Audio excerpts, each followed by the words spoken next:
Bienvenue chers téléspectateurs, c'est Moïda Gadamo avec le journal du lundi 30 janvier. Le gouvernement éthiopien a exhorté tous les Éthiopiens à travailler ensemble pour la paix et le développement du pays.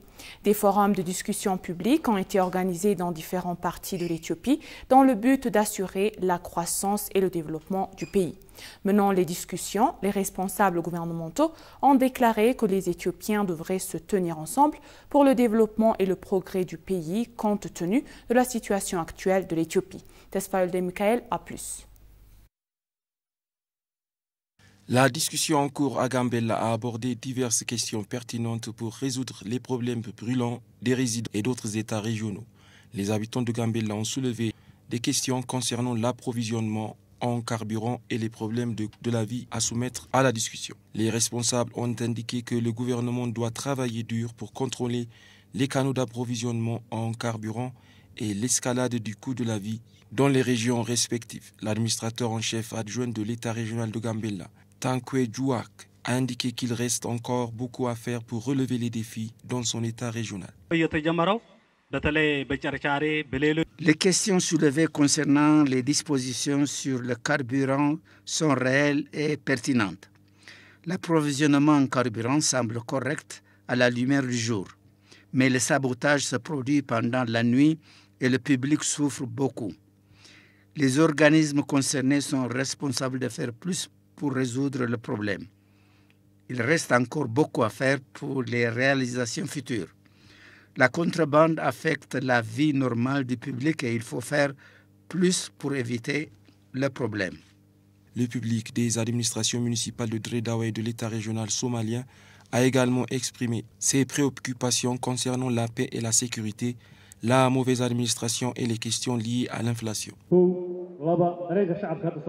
La paix et la sécurité ainsi que les efforts de développement qui sont en cours dans les États régionaux somaliens progressent selon le plan et au milieu de tous les défis, nous déployons plus d'efforts pour les terminer dans le délai.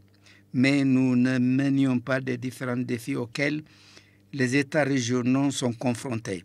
Si nous nous unissons pour résoudre nos problèmes, les défis seront surmontés.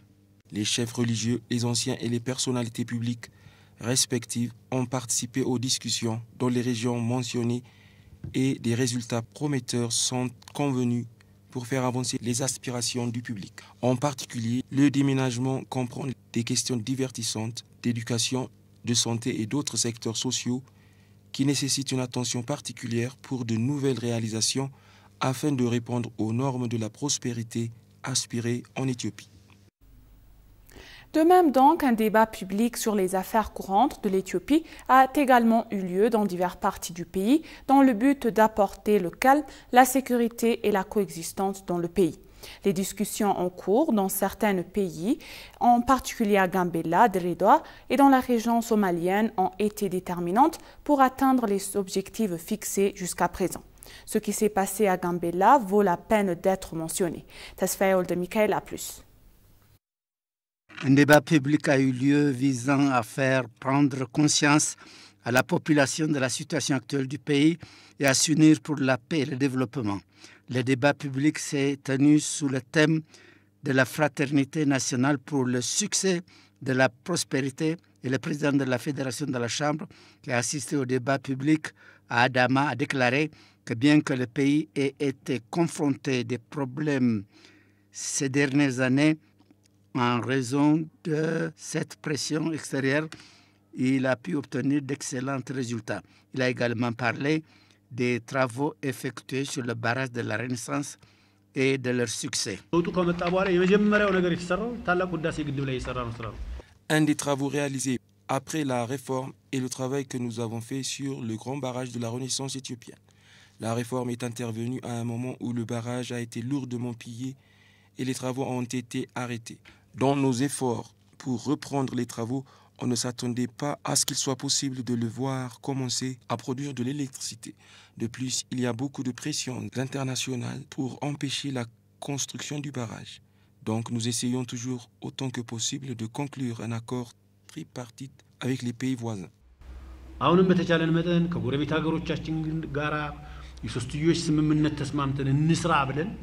Le ministre des services de communication du gouvernement, Lagassa Toulou, qui a assisté au débat public dans une autre ville appelée Bishoftu et a donné une explication, a déclaré que le gouvernement est plus que jamais déterminé à assurer la paix.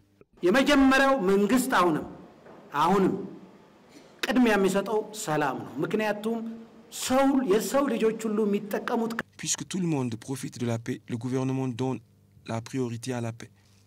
Il y a des voleurs et des extrémistes qui ne jouissent pas de la paix et qui veulent tirer profit du conflit. Cependant, le peuple et le gouvernement ne bénéficieront que de la paix. Par conséquent, vous devez persuader et faire pression sur la génération pour qu'elle vienne à la paix.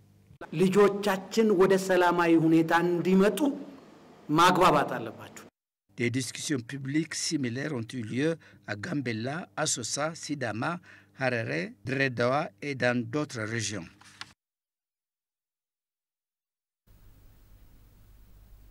Quatre usines sucrières dans diverses régions d'Éthiopie auraient repris la production après moins de travaux d'entretien. Ethiopian Sugar Industry Group a annoncé que les sucreries de Finja, Wondjishawa, Omokuras 2 et 3 ont redémarré la production. La responsable des relations publiques du groupe Reta Demeke a déclaré en exclusivité avec FBC que des travaux de maintenance sont en cours dans les usines de Anabeles, Kassem, Arjodadessa et Metahara afin qu'elles reprennent la production comme mars prochain. La reprise de la production des usines couplée à la poursuite des importations de sucre des marchés étrangers aiderait à répondre pleinement à la demande des consommateurs et a ajouté le responsable des relations publiques.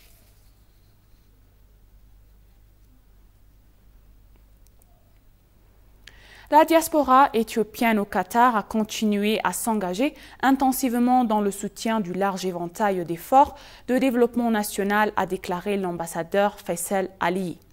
L'ambassadeur d'Éthiopie au Qatar a mené d'énormes activités pour assurer l'engagement actif de la diaspora dans diverses questions nationales et les a exhortés à le renforcer davantage. Dans un entretien exclusif avec l'agence des nouvelles éthiopiennes, l'ambassadeur d'Éthiopie au Qatar, Faisal Aliyi, a réaffirmé que l'engagement de la diaspora éthiopienne à travers le monde dans les efforts de développement en cours est l'un des piliers des relations extérieures de l'Éthiopie. Il a expliqué que le grand barrage de la Renaissance éthiopienne est l'un des projets phares dans lequel les Éthiopiens se sont très engagés avec enthousiasme.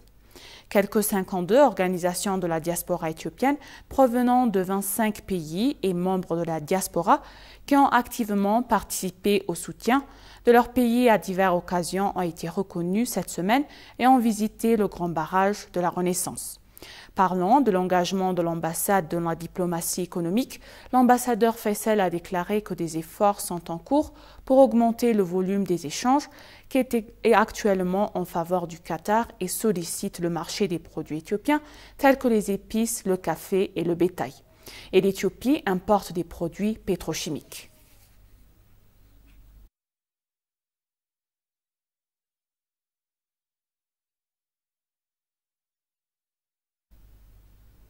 Sous la coordination du ministère du Tourisme, une délégation de 24 membres conduite par le maire de la ville américaine de Denver a visité les destinations touristiques de la capitale. La délégation comprendrait des responsables des parcs de la ville de Denver, des aéroports, des musées et des entreprises privées. Le groupe a visité Unity Park, Entoto Park et le musée national. L'agence de presse éthiopienne a rapporté que le ministre d'État au tourisme, Ato Seleshi Girma, lors de la visite, a demandé aux membres de la délégation d'investir dans le secteur du tourisme et de devenir les ambassadeurs du tourisme de l'Éthiopie.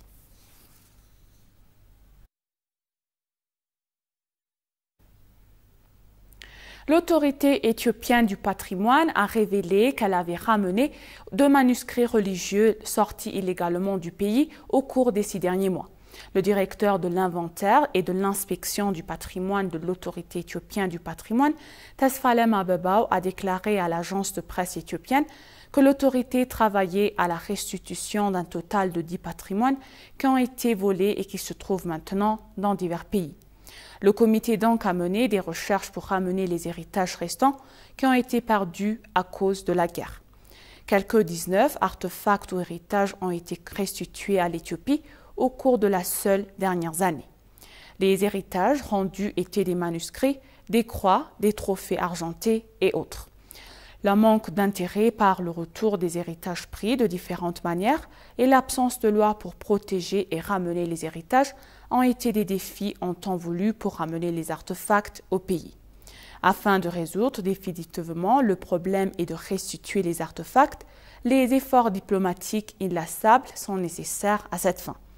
Il a été souligné qu'en plus de ramener les patrimoines volés, les patrimoines locaux devraient également être correctement protégés et des musées devraient être construits et organisés à différents endroits.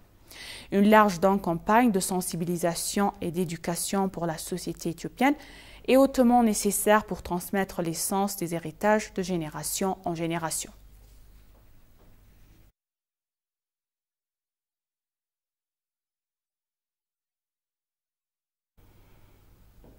Et pour conclure le journal, les exportateurs éthiopiens ont participé à la 41e foire commerciale internationale du Soudan qui s'est tenue du 24 au 28 janvier à Khartoum Expo Center.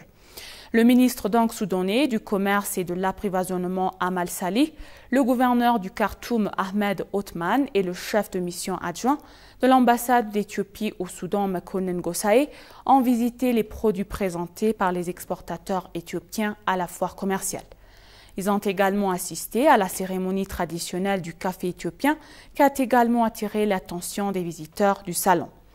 Plus de 600 entreprises provenant de diverses parties du monde, dont l'Allemagne, la Turquie, l'Algérie, le Kenya et l'Ouganda, ont participé à la 41e foire commerciale de Khartoum.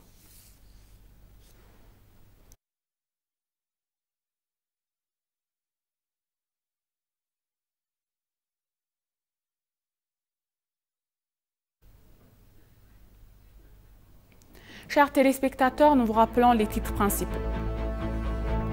Le gouvernement éthiopien a exhorté tous les Éthiopiens à travailler ensemble pour la paix et le développement.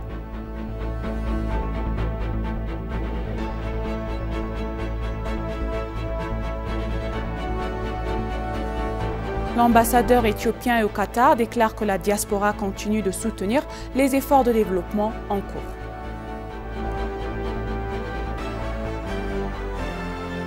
Merci, chers téléspectateurs. Ainsi s'achève le journal. C'était moi, Eda Garramao, et je vous souhaite une bonne journée.